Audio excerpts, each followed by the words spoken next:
সুন্দর সাইটিং হলো রাইনোর পর হাতির দল। আমরা হরিণডাঙ্গা ওয়াচ টাওয়ারের দিকে যাচ্ছি। হাতি, বাইসন, রাইনো সব দেখেছি।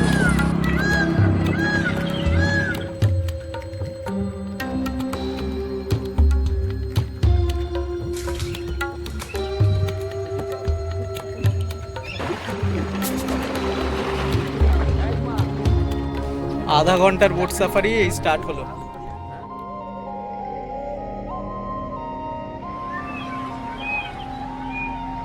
পশ্চিমবঙ্গের আলিপুরদুয়ার জেলায় ডুয়ার্সের সবুজ অরণ্যের মাঝে লুকিয়ে আছে এক অসাধারণ wild life destination, Jaldapara national park.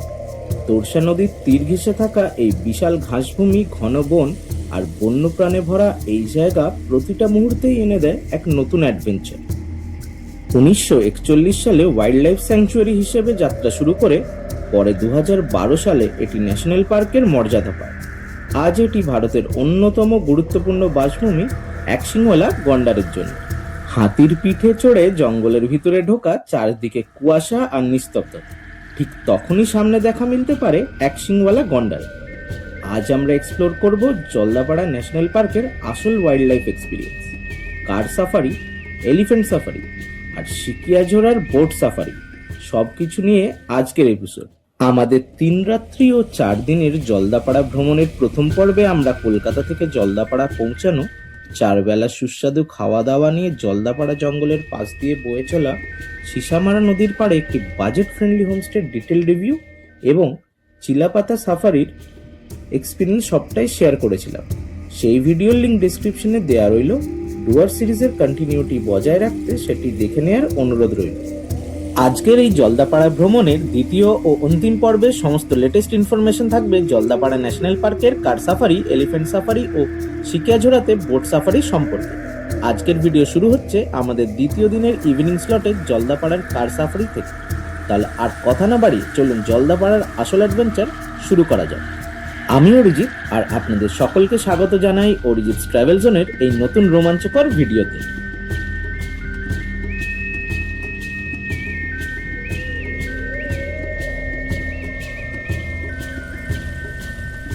রণদের হাতের রান্না কিন্তু সিরিয়াসলি খুব ভালো, দুর্দান্ত খাওয়া দাওয়া। টোটো বলেছি, আজকে শালকুমার গেট থেকে আমাদের সাফারি আছে। বেরিয়ে পড়লাম সাফারির উদ্দেশ্যে।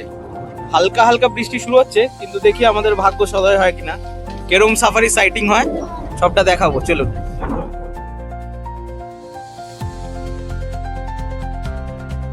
এসে পৌঁছে গেলাম জলদাপাড়ার শালকুমার গেটে। এখানে কাউন্টারে এন্ট্রি করতে হবে। জলদাপাড়া ন্যাশনাল পার্কে এন্ট্রি করার জন্য 2টি গেট। প্রথম গেট হলো মাদারিহাট বা হলং, গেট নাম্বার 1, ও শালকুমারহাট গেট, গেট নাম্বার 2। আমাদের সাফারি শুরু হচ্ছে শালকুমারহাট গেট, গেট নাম্বার 2 থেকে। শালকুমারহাট গেট থেকে 6টি গাড়ি রয়েছে কার সাফারির জন্য ও হলং গেট থেকে রয়েছে 12টি গাড়ি। এখন শুধুমাত্র অফলাইনেই কার সাফারির বুকিং করা যাচ্ছে, অনলাইন সিস্টেমটি তুলে দেওয়া হয়। সব স্লটেরই ঠিক 1 ঘন্টা আগে আপনাকে এসে বুকিং করতে হবে। শুধুমাত্র যেটি ফার্স্ট স্লট সেটির বুকিং হবে আগের দিন বিকেল 5টা থেকে 7টা অবধি। এই হচ্ছে কাউন্টার, এখান থেকে বুকিং করা হলো। এই গাড়ি আসছে, আগের স্লটের গাড়িগুলো এক এক করে আসবে। লাস্ট স্লট 4টের সময় যেটা, সেটা ছাড়বে এখান থেকে। সাফারি গাড়িতে ম্যাক্সিমাম 6 জন যাওয়া যায়। শালকুমার গেটে ওয়েট করছি, গাড়ির নাম্বার দিয়ে দিয়েছে, গাড়ি এলে আমাদের সাফারি শুরু হবে। বাইসনের দল, হরিণ, 2 রকমের, হক ডিয়ার, সম্বর ডিয়ার। এখন দেখছি আপনাদের ভাগ্য, আমাদের কপাল। হ্যাঁ হ্যাঁ, এখন বন এবং বন্যপ্রাণ। হ্যাঁ, আমরা বেরোতে এসেছি বলে ওরা যে বের হয়ে থাকবে তা নয়। হ্যাঁ ঠিক। আর ওদের টাইমিং আমাদের টাইমিং যদি অ্যাডজাস্ট হয় তাহলে। হ্যাঁ। আচ্ছা, এখন ফার্স্টে কোন জায়গাটায় যাচ্ছি? এখন দেখি এদিকে 2টো পয়েন্ট আছে, টোটাল 3টে পয়েন্টে ঘোরাবো। হ্যাঁ, 3টে পয়েন্টের মধ্যে 2টো ওয়াচ টাওয়ার, একটাতে চাপতে দিবে একটাতে চাপতে দিবে না, জাস্ট এক রাউন্ড করবো। হ্যাঁ, এই যে এটা হচ্ছে বুড়ি তোরসা। 68 সালে তোরসা নদী এদিকে ছিল, 68 বন্যাতে পূর্ব দিকে সরে গেছে। ওকে। এই পুরো মানে এখন এই চরটা দেখা যাচ্ছে, এটা কিন্তু গ্রাসল্যান্ড হয়ে গেছে। সামনে ময়ূর দেখা যাচ্ছে, সামনেই একটা ময়ূর। হ্যাঁ ময়ূর দেখুন। ময়ূর দিয়ে শুরু হলো আমাদের আজকের সাইটিং।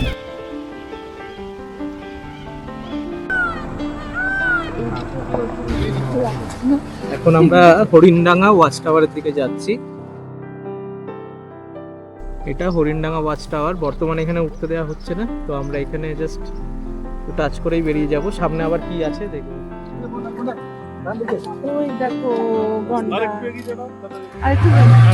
একটা গন্ডারের সাইটিং হয়েছে, দারুণ একটা রাইনোর সাইটিং হয়েছে।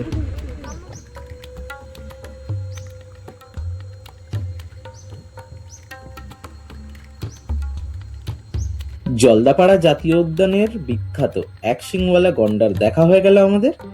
এইবার আমরা এগিয়ে চললাম হলং এর উদ্দেশ্যে। আমরা পৌঁছে গেলাম এখন হলং এর সেই বিখ্যাত স্পট। আজকে সাফারি সার্থক। হলংয়ে দৌড়ে দৌড়ে এলাম, সুন্দর সাইটিং হলো রাইনোর পর। হাতির দল,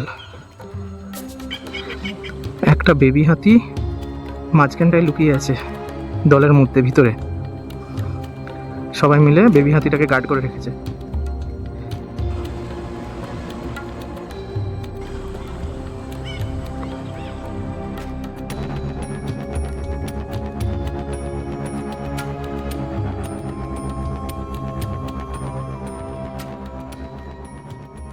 তো হলংয়ে আমাদের ভালো সাইটিং হয়ে গেল হাতির দল সল্টপিটে। আর বর্তমানে হলংয়ের কাজ শুরু হয়ে গেছে আবার। ভালো খবর একটা আপনাদের দিয়ে রাখি বন্ধুরা, হলংয়ের কিন্তু টেন্ডার হয়ে গেছে, কাজও শুরু হয়ে গেছে। কনস্ট্রাকশনে হলং বাংলো আবার তৈরি হচ্ছে।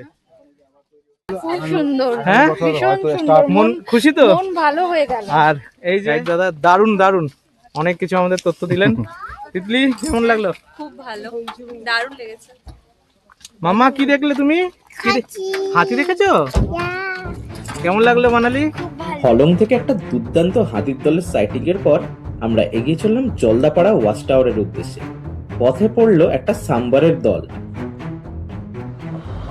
সাম্বারের একটা ফ্যামিলি। এইটা হচ্ছে সাম্বারের মেল, পুরো ফ্যামিলি। আজকে আমাদের লাখটা ভালো যাচ্ছে। এই কার সাফারিতে আপনি বিভিন্ন জায়গায় ময়ূরের বিভিন্ন পোজে ছবি তুলতে পারবেন। তারপরে দেখে নিলাম একটা ক্রেস্টেড সার্পেন্ট ঈগল।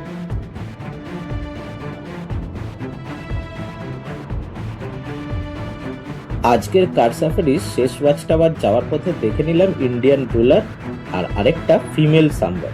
তারপরে পৌঁছালাম আমরা জলদাপাড়া ওয়াচ টাওয়ারে। জলদাপাড়া ওয়াচ টাওয়ারে এলাম, বাইসনের দল।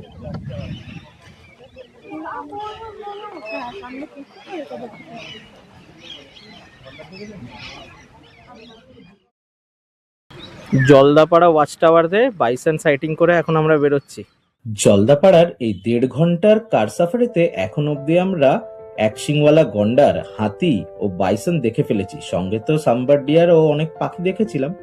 মন খুব ভালো, কিন্তু কে জানতো আসল চমক থাকবে একদম আমাদের জঙ্গল সাফারির শেষ পর্যায়ে।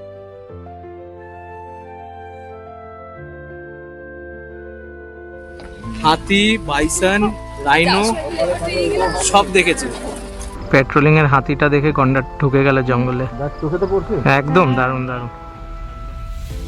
ঠিক যখন আমরা ফিরে চলেছি মনে খুব খুশি নিয়ে যে আমরা তো সবকিছুই দেখে ফেললাম, আর তো কিছু দেখার নেই, ঠিক সেই সময় একটা গন্ডার রোড ক্রস করলো।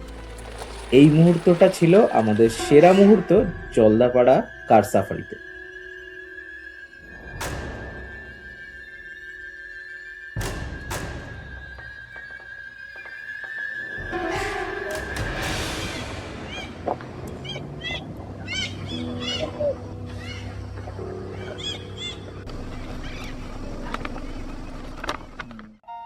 বন্ধুরা বলে রাখি, জলদাপাড়া জাতীয় উদ্যান ঘুরতে আসার সেরা সময় হলো শীতকাল, মানে নভেম্বর থেকে মার্চ অবধি।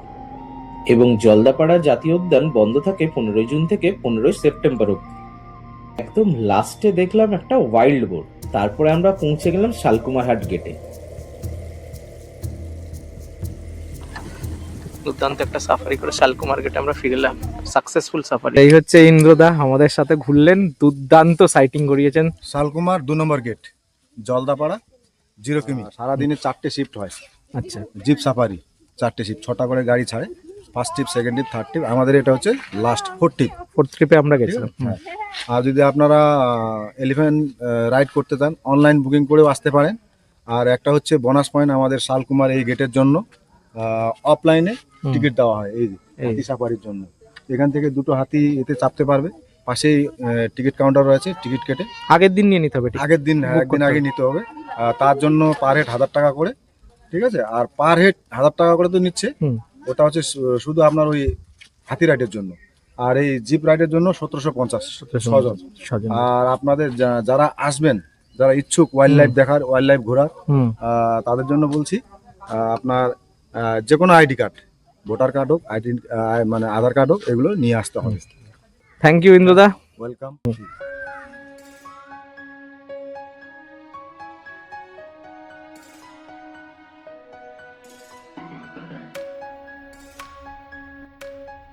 কেমন লাগলো সাফারি করে? সবকিছু দেখতে পেয়েছি, কোনো কিচ্ছু মিস যায়নি। কালকে মনের মধ্যে একটা আক্ষেপ ছিল যে কিচ্ছু দেখতে পেলাম না, কিন্তু আজকে সেটা একদম পুরোপুরি পুষিয়ে গেছে। সবকিছু দেখতে শালকুমার গেটের বাইরেই পেয়ে যাবেন 4-5টা ছোট ছোট দোকান, যেখান থেকে ম্যাগি মোমো চা তো পাবেনই, আর জেরক্স করারও সুবিধা আছে এখানে। আধার বা ভোটার জেরক্স করতে গেলে এই দোকানে আসতে পারে। শালকুমার গেট থেকে জলদাপাড়া বনান্ত নিবাসের দূরত্ব ওই 3 কিলোমিটারের মতো, সময় লাগে 15 থেকে 20 মিনিট। আমরা ফিরে এলাম সন্ধ্যেবেলায় বনান্ত নিবাস হোমস্টেতে, আর অপেক্ষা করছিল মুচমুচে ভেজ পকোড়া আর মিল্ক টি। ডিনারটাও ছিল দুর্দান্ত। রুটি, আলু ভাজা, চিকেন কষা, তার সাথে আছে আলু পনিরের তরকারি, আর মিষ্টিটা আমরা আসার সময় বাজার থেকে নিয়ে এসেছিলাম। এই হচ্ছে সেকেন্ডের ডিনার, জাস্ট জমে গেছে।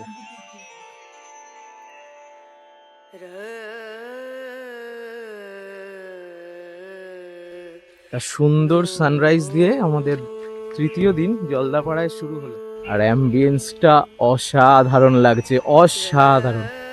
পারফেক্ট একটা জঙ্গলের মধ্যে সানরাইজ। আমি আর জেরি সানরাইজ দেখছি দুজনে একসাথে। জেরি আমার সঙ্গী হয়, রোজ সকালে বেরোই একসাথে।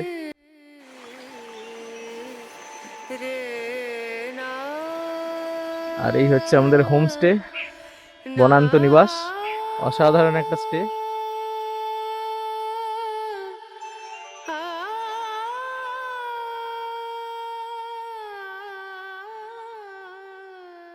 জমিয়ে ব্রেকফাস্ট করলাম, এবার বেরিয়ে পড়ছি। আজকে সকালে যাচ্ছি আমরা সিকিয়াঝোড়া, জলদাপাড়ায় সাফারি করলাম, আজকে বোট রাইড করছি, কালকে আমাদের এলিফ্যান্ট সাফারি আছে। সঙ্গে থাকুন, দেখতে থাকুন Arijit travel zone. Are you crazy? Don't you know? Round and round we go.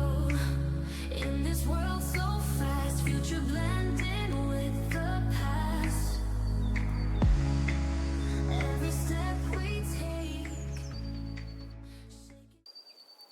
দারুণ একটা জায়গায় দাঁড়ালাম। আমরা যাচ্ছি সিকিয়াঝোড়া, 1.5-2 ঘন্টা মতন সময় লাগবে, চিলাপাতা হয়ে যাব। তো এখন আছি মথুরাপুর টি এস্টেটে, চারিদিকে চা বাগান, মাঝখান দিয়ে সরু রাস্তা। সিকিয়াঝোড়া যাওয়ার আগে আমরা ঘুরে দেখলাম মথুরাপুর চা বাগান, আর তার মধ্যে অবস্থিত একটি ছোট্ট শিব মন্দির। সকালটা শুরু করলাম ভোলে বাবার দর্শন করে। জলদাপাড়া থেকে সিকিয়াঝোড়ার দূরত্ব 53 কিলোমিটার, সময় লাগলো প্রায় 2 ঘন্টার মতন, কিন্তু যাত্রাপথটা ছিল খুবই সুন্দর। পৌঁছে গেলাম সিকিয়াঝোড়া বায়োডাইভার্সিটি পার্ক। এখানে করব বোটিং জঙ্গলের মধ্যে। আর এই হচ্ছে পার্কিং, গাড়ি পার্কিং 50 টাকা।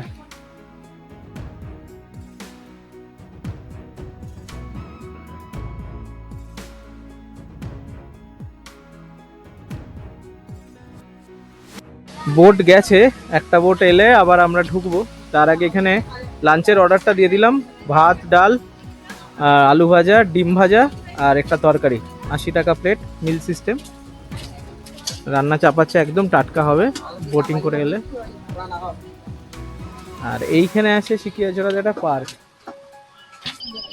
বাচ্চাদের খেলার জায়গা, সুন্দর বোটিং পার্ক, একদম প্রকৃতির মধ্যে, খুব সুন্দর পরিবেশটা।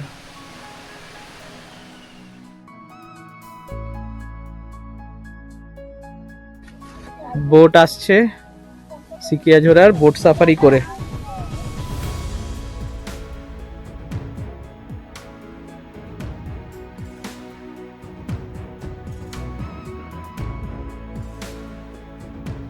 আধা ঘন্টার বোট সাফারি এই স্টার্ট হলো। সিকিয়াঝোড়াতে বোট সাফারি একদম অন্যরকম এক্সপিরিয়েন্স দেয়।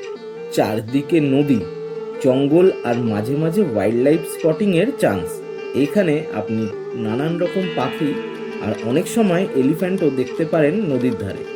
আর সবচেয়ে সুন্দর ব্যাপার হলো এই জায়গায় শান্ত পরিবেশ, জলের উপর দিয়ে নৌকা ভেসে চলেছে আর চারদিকে শুধু প্রকৃতি, একদম সিনেম্যাটিক ফিল। সিকিয়াঝোড়া আসলে বক্সা টাইগার রিজার্ভের দমনপুর রেঞ্জের মধ্যে পড়ে। সিকিয়াঝোড়া পার্কটি সাধারণত সকাল 9টা থেকে বিকেল 5টা পর্যন্ত খোলা থাকে, তবে বোট রাইডের জন্য বিকেল 4টের মধ্যে পৌঁছানো খুব জরুরি। সিকিয়াঝোড়া ভ্রমণের সবচেয়ে উপযুক্ত সময় হলো অক্টোবর থেকে মার্চ মাস, আর দিনের সেরা সময় হলো বোট সাফারির জন্য বিকেল 4টের আগে। বিকেলের দিকে সূর্যাস্তর মনোরম দৃশ্য ও সাইটিংয়ের চান্স বেশি থাকে। বন্ধুরা, সিকিয়াঝোড়ার আসল ম্যাজিকটা কিন্তু শুরু হয় যখন নৌকাটা বনের আরো গভীরে ঢুকতে থাকে। জঙ্গলের কিছু কিছু জায়গা এতটাই ঘন যে দিনের বেলাতেও সেখানে সূর্যের আলো ঠিকমতো পৌঁছায় না। ঝিঝি পোকার ডাক আর মাঝে মধ্যে বনের ভিতর থেকে আসা কোনো অচেনা বন্যপ্রাণীর খসখস শব্দ আপনার হার্টবিট বাড়াতে বাধ্য। সিকিয়াঝোড়ার নদীটা কিন্তু খুব চওড়া নয়, বেশ আঁকা বাঁকা। প্রতিটা বাঘ ঘোরার সময় মনে হয় এবার সামনে কি দেখতে পাবো, কোনো একপাল হরিণ নাকি জল খেতে আসা বুনো হাতি। এই অজানার ভয়টাই হলো এখানকার আসল নেশা। ভাবতে চাও ও আমাদের থেকে আরো বেশি করে দৌড়ে, মানে আমাদের ধরবে দাঁড়িয়ে পড়ছে, সামনে হাতে না পড়ছে চলে। সিকিয়াঝোড়ার আশেপাশে থাকার জন্য বেশ কিছু ভালো রিসর্ট এবং হোমস্টে রয়েছে। খেয়ে নিলাম, বোট সাফারি করে আছে। সিম্পল গরম ভাত, ডাল, আলু ভাজা, একটা আলু সয়াবিনের তরকারি আর ডিমের অমলেট। আমরা আবার ফিরে চললাম জলদাপাড়া বনান্ত নিবাসের উদ্দেশ্যে। আমাদের হোমস্টেতে ছিল সেই সন্ধ্যেটা খুব স্পেশাল, কারণ ঠান্ডা ঠান্ডা পরিবেশে বড় সুপারি বাগানের মধ্যে আয়োজন করেছিল রণবীর দা চিকেন বারবিকিউ। দারুণ এনজয় করেছিলাম সেই সন্ধ্যেবেলাটা, গরম গরম চিকেন বারবিকিউ দিয়ে। আর মনে ছিল একরাশ উত্তেজনা, কারণ আগামী দিন সকালে আমাদের ছিল elephant safari.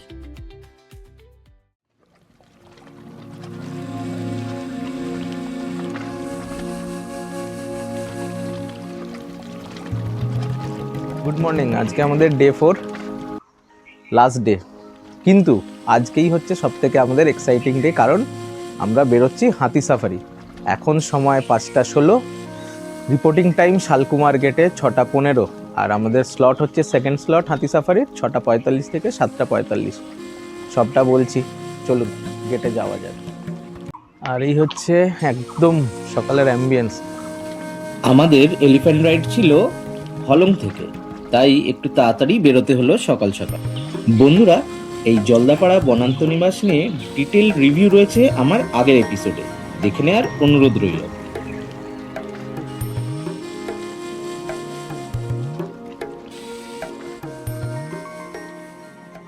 Morning. Good morning, good morning. ইন্দ্রদার সাথে দেখা হয়ে গেল আবার সকালবেলা। শালকুমার গেটের কাউন্টারে আমরা এন্ট্রি করালাম, আধার কার্ড দিতে হচ্ছে, আর গাইডের জন্য 350 টাকা দিয়ে এখান থেকে ইন্দ্রদাই যাবে। হচ্ছে জলদাপাড়ার গেট নাম্বার 2, জলদাপাড়া জাতীয় উদ্যানের 2টো গেট, মাদারিহাট থেকে এলে হলংয়ের দিকে গেট নাম্বার 1, আর শালকুমার গেট হচ্ছে গেট নাম্বার 2। এন্ট্রি করতে গেলে কিন্তু যে কোনো সাফারিতে জলদাপাড়ায় সেলফ অ্যাটাস্টেড আধার, ভোটার, যে কোনো গভর্নমেন্ট আইডি জেরক্সের উপরে সেলফ অ্যাটাস্টেড করে জমা দিতে হবে, টিকিট বানাতে হবে। এখান থেকে গাড়ি আর গাইড অ্যালট করা হয় জিপসির জন্যে। আর যারা হলং যাবেন তারা প্রাইভেট, এই যে যেরকম প্রাইভেট গাড়ি আমি এনেছি, তো প্রাইভেট গাড়ি আনতে পারেন, কিন্তু একজন গাইড সাহেবকে তুলতে হবে এখান থেকে। তার চার্জেস হচ্ছে 350 টাকা করে, আর এলিফ্যান্ট রাইডের চার্জেস পার হেড 1000 টাকা। এই শালকুমারহাট গেট থেকেও এলিফ্যান্ট সাফারি হয়, তার টাইমিংস দিয়ে রাখলাম। এইখান থেকে 2টি হাতি 3টে স্লটে সাফারি করা, তবে এটি অফলাইনে বুকিং করতে হবে আগের দিন। তো টাইম হয়ে গেছে, এই যে ইন্দ্রদাও উঠে যাচ্ছে আমাদের সাথে। আমরা যাচ্ছি এখন হলং।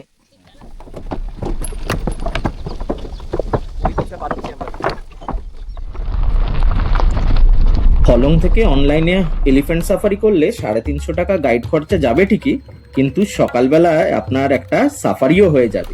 এই 3 কিলোমিটার রাস্তায় আপনারা অনেক বন্যপ্রাণ দেখতে পাবেন, যেমন আমরা দেখেছিলাম একটা বাইসন, তারপরেই একটা ময়ূরকে খুব কাছ থেকে। আপনাদের লাক ভালো থাকলে আপনারা লেপার্ডও দেখতে পারবেন সকালবেলা এই কুয়াশা মাখা রাস্তায়।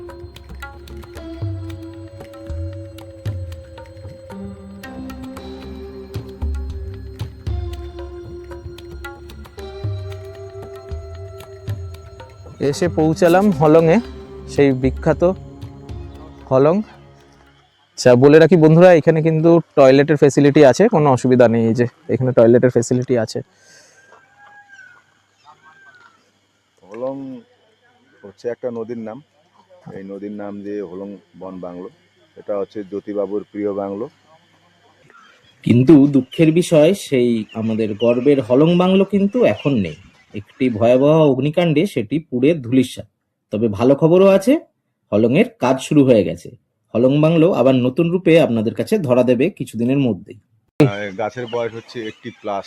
হ্যাঁ, বিশাল বড় গাছ, আমাদের জন্মের আগের। এখন আমরা দেখতে পাচ্ছি red silk cotton, red silk cotton. সাইজটা দেখুন শিমুল গাছের। বম্ব্যাক সিবা। হলং থেকে অনলাইনে যে এলিফ্যান্ট সাফারি হয় তার আছে 3টে স্লট। সকাল 5:30 থেকে 9টার মধ্যে 3টে স্লটে 4টে হাতি সাফারি করায়। এক একটি হাতিতে 4 জন যাওয়া যায়। আমাদের ছিল 6:45 থেকে 7:45-এর 1 ঘন্টার এলিফ্যান্ট সাফারি স্লটটি, তাই আমরা অপেক্ষা করছিলাম। দেখতে দেখতেই ফার্স্ট স্লটের এলিফ্যান্ট রাইড যারা করেছিলেন তারা চলে এলেন। এরপরে আমাদের টার্ন। ফার্স্ট রাইড কমপ্লিট হয়ে গেল, ডিউটি থেকে ফিরছে। আমাদের 3 রাত্রি 4 দিনের জলদাপাড়া ট্যুরের সব থেকে রোমাঞ্চকর মুহূর্তের জন্য আমরা অপেক্ষা করে অধীর আগ্রহে দাঁড়িয়ে আছি। কখন আমরা চাপবো হাতির পিঠে আর ঢুকে পড়বো গভীর জঙ্গলে।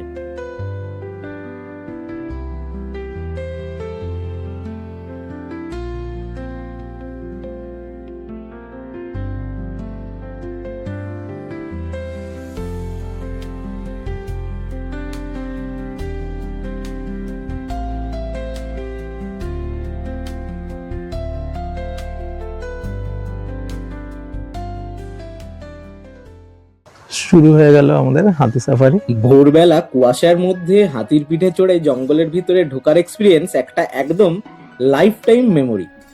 গাড়ি যেখানে যেতে পারে না, হাতি সেখানেও সহজেই চলে যায়।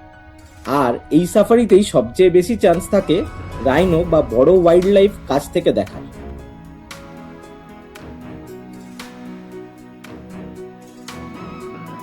কিছুক্ষণের মধ্যেই ঢুকে পড়লাম গভীর জঙ্গলে আর ক্রস করলাম হলং ঝোড়া। আর তারপরেই সেই মুহূর্তের সাক্ষী থাকলাম। একদম সামনে রাইনো, এক শিংওয়ালা গন্ডার, যার জন্য জলদাপাড়া বিখ্যাত আমাদের একদম চোখের সামনে।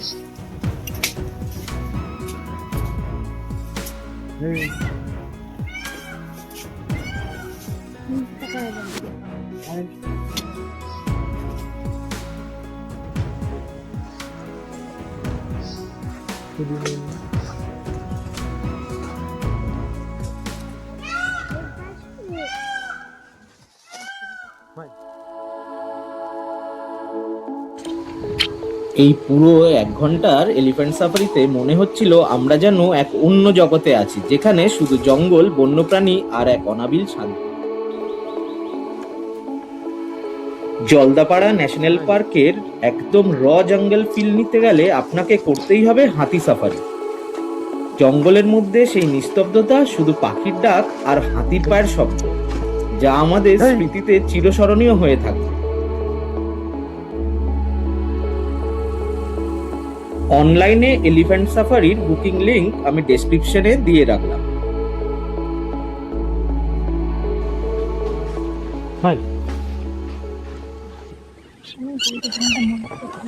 আমরা ওপার থেকে সাফারিতে এলে জিপসি এই দিকটা দেখি, ছবি তুলি। এবার সকালে আমরা এই গ্রাসল্যান্ডটা দিয়ে ফিরে যাচ্ছি। একটা ময়ূর পেখম তুলে আছে বন্ধুরা।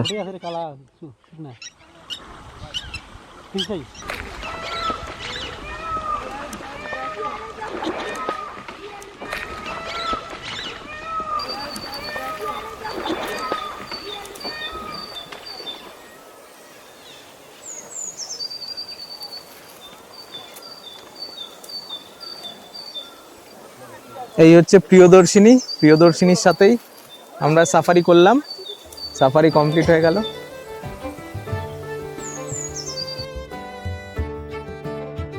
1 ঘন্টার এলিফ্যান্ট সাফারি হয়ে যাওয়ার পর ফিরে এসে হাতিদের সাথে ফটোশুট করতে একদমই ভুলবেন না। এইটা না করলে হাতি সাফারি কমপ্লিট হয় না। যদি জলদাপাড়া আসেন, এই এক্সপিরিয়েন্স একদম মিস করবেন না। জঙ্গলকে একদম কাছে থেকে অনুভব করতে গেলে হাতি সাফারি বেস্ট অপশন।